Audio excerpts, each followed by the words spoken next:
হ্যাঁ বন্ধুরা, বিনা ওভেন, বিনা ময়দা, বিনা ডিম ছাড়াও যে এত সুন্দর একটা স্পঞ্জি কেক তৈরি করা যেতে পারে, তাও আবার কোনো রকম বাটার ছাড়াই কিন্তু আমি বানিয়ে নিয়েছি। বুঝতেই পারছেন কতটা লোভনীয় হয়েছে আর কতটা স্পঞ্জি হয়েছে, তা তোমরা এটা দেখেই বুঝতে পারছো। তো আসুন জেনে নেওয়া যাক স্পঞ্জি কেক আমি কি করে তৈরি করি। তো বন্ধুরা, চ্যানেলে যদি আপনি নতুন থাকেন তাহলে চ্যানেলটাকে সাবস্ক্রাইব করে পাশে থাকবেন, আর ভিডিওটি ভালো লাগলে লাইক কমেন্ট শেয়ার দেবেন। তো সবার প্রথমে একটা বড় সাইজের বাটিতে ছাকনা বসিয়ে নিয়ে তারপর 2 কাপ আটা নিয়ে নিলাম। তার সাথে 1 টিস্পুন বেকিং পাউডার আর 1/3 টিস্পুন বেকিং সোডা নিয়ে নিলাম। তার মধ্যে নিয়ে নিলাম 10 টাকা দামের 1 প্যাকেট গুঁড়ো দুধ। এখন আমি উপকরণগুলো একটু ছেঁকে নিচ্ছি। এই উপকরণগুলো ছেঁকে নেওয়াটা অত্যন্তই প্রয়োজন, না হলে এর মধ্যে একটা গুটি গুটি ভাব কেকের ব্যাটারটা কিন্তু পারফেক্টভাবে তৈরি হবে না, তাই অবশ্যই ছেঁকে নেবেন। আর এই কাপ মেপে 1 কাপ গুড় নিয়ে নিলাম। আপনারা গুড়ের বদলে চিনি ব্যবহার করতে পারেন। গুড়টাকে এখন আমি একটা সসপ্যানের মধ্যে নিয়ে 2 চামচ জল দিয়ে এটা একটু মেল্ট করে নেব। আমি গ্যাসের চুলায় বসিয়ে একটু হালকা করে মেল্ট করে নিয়েছি। এখন আমি এটা ঠান্ডা হতে রেখে দেবো। এদিকে শুকনো উপকরণের মধ্যে 1/3 কাপ সাদা তেল, 1 টিস্পুন ঘি আর দিয়ে দিচ্ছি 1 কাপ উষ্ণ গরম দুধ। তোমরা কিন্তু ঘি আর তেলের বদলে বাটার ব্যবহার করতে পারো, তবে আমি তোমাদেরকে আগেই বলেছিলাম কোনো রকম বাটার ছাড়াই যে এত সুন্দর স্পঞ্জি কেক তৈরি করা যেতে পারে, তো সেটাই আমি আজকে দেখাবো। তো এখানে কিন্তু আমি উষ্ণ গরম দুধ ব্যবহার করছি।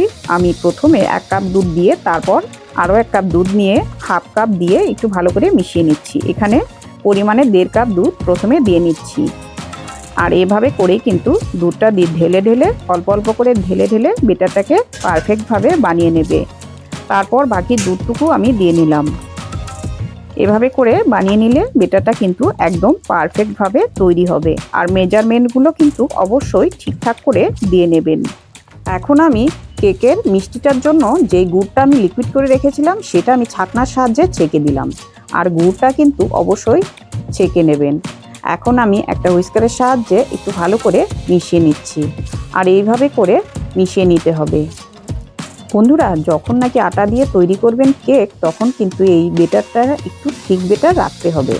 এখন আমি 1 মুখার মতো ভিনিগার দিয়ে দিলাম। তোমরা ভিনিগারের বদলে লেবুর রস ব্যবহার করতে পারো। আবারও একটু ভালো করে হুইস্কার দিয়ে একটু মিশিয়ে নিচ্ছি। আর এইভাবে করে কিন্তু কেটে কেটে মধ্যেখান থেকে কেটে কেটে বেটারটাকে রেডি করে নেবে। এই দেখো, ঘুরিয়ে নিচ্ছি আবার মাঝখান দিয়ে কেটে নিচ্ছি। তো এইভাবে করে বেটারটা একদম পারফেক্টভাবে গুলিয়ে নেবে। এখন আমি ফ্লেভারের জন্য ভ্যানিলা এসেন্স 3 থেকে 4 ফোঁটার মতো দিয়ে নেব। এটা দিলে কেকের ফ্লেভারটা খুব সুন্দর আসবে, তাই জন্য এটা থাকলে দিয়ে নেবেন, না থাকলে এটা না দিলেও চলবে। কিন্তু এখন আমি কেকের কালারটা খুব সুন্দর চলে আসার জন্য সামান্য একটু চিনি গুঁড়ো করে 2 চামচের মতো সেটা আমি একটু দিয়ে দিলাম। এবার ভালো করে মিশিয়ে নিচ্ছি। তো বন্ধুরা, এই টিপসটা একবার ফলো করে দেখবেন, অবশ্যই প্রমাণটা আপনারা নিজেরাই পাবেন। এখন একটা কেক টিন রেডি করে নিচ্ছি। আমি একটা কাগজ কেটে বসিয়ে দিয়ে তারপর সাদা তেল একটু মেখে নিচ্ছি। হাত দিয়ে 4 দিক দিয়ে বুলিয়ে নিলাম। তোমরা কিন্তু এখানে বাটিটার মধ্যে সাদা তেল ব্রাশ করে তারপর শুকনো ময়দা দিয়ে 4 দিক দিয়ে লাগিয়ে নিতে পারো। এবার আমি কেক টিনের মধ্যেখানে থেকে আমি বেটারটুকু ঢেলে নিচ্ছি। এবার ভালো করে কেচে কুচে আমি বাটিটার মধ্যে দিয়ে নিলাম। এখন কেকের বাটিটাকে একটু ঠেসে নিচ্ছি। বন্ধুরা, এইভাবে করে ঠেসে নিলে কী হবে, আমাদের যে কেকের ভেতরে যে বায়ু চলে যায় সেই বায়ুটা কিন্তু উপর থেকে বেরিয়ে চলে আসবে। আর এটা আমি ঢেকে রেখে দিয়ে তারপর কড়াতে আমি নুন দিয়ে স্ট্যান্ড বসিয়ে দিয়েছি। প্রিহিট করে নিলাম 10 থেকে 15 মিনিট অবধি হাই ফ্লেমে। তারপর কেক টিনের বাটিটা বসিয়ে দিলাম। এখন আমি উপর থেকে একটু চেরি ফল কেটে নিয়েছিলাম দেখতে সুন্দর লাগার জন্য। তোমরা কিন্তু টুটি ফুটি ব্যবহার করতে পারো, তবে আমি চেরি ফলটাই দিয়ে নিলাম। এখন আমি একটু ঢেকে নিচ্ছি। বন্ধুরা, এটা দিয়ে কভারটা হচ্ছিল না, সেই জন্য ঢাকনাটা দিয়ে আমি অন্য একটা অ্যালুমিনিয়ামের কভার করে দিলাম। আর অ্যালুমিনিয়ামের কভার যখন করে দেবেন সেটাতে কিন্তু কেকের রঙটা খুব সুন্দর চলে আসে। প্রথমে 5 মিনিট আমি হাই ফ্লেমে রাখবো, তারপর মিডিয়াম টু লোতে আমি 50 থেকে 55 মিনিট আমি বেক করে নিলাম। তো দেখো, 50 থেকে 55 মিনিট পর আমি তুলে নিচ্ছি।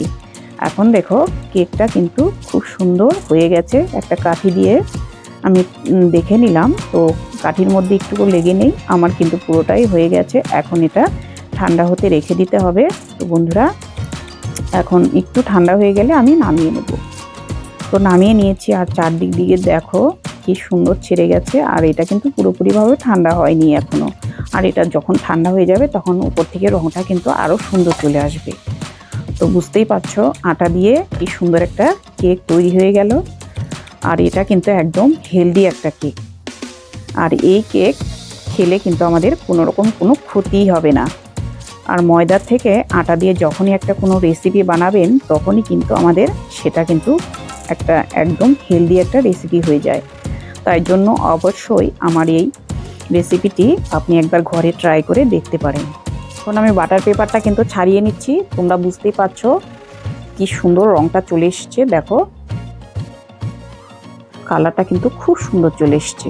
আর কি সুন্দর একটা জালি ভাব তৈরি হয়ে গেছে, স্পঞ্জিও কিন্তু হয়ে গেছে। আর দেখো তোমাদেরকে সাইডটাও একটু ভালো করে দেখাচ্ছি, সাইডগুলো কিন্তু সুন্দর হয়ে গেছে। তো এইভাবে করে তোমরা কিন্তু একবার ট্রাই করে দেখতে পারো কেকের রেসিপি। এত সুন্দর কেক আটা দিয়েও যে তৈরি করা যেতে পারে তা কখনো ওই ভিডিওটি না দেখলে বুঝতেই পারতে না। তো বন্ধুরা, তোমরা যারা এখনও না আমার চ্যানেলটাকে সাবস্ক্রাইব করেছো, চ্যানেলটাকে সাবস্ক্রাইব করে নেওয়ার অনুরোধ রইল। আর তো বন্ধুরা, ভিডিওটি ভালো লাগলে অবশ্যই কমেন্ট করে জানাবেন। আর এইভাবে সঙ্গে থাকার জন্য অনেক অনেক ধন্যবাদ রইল। এইভাবে সঙ্গে থাকুন, দেখতে থাকুন মঞ্জুস কিচেন। ধন্যবাদ।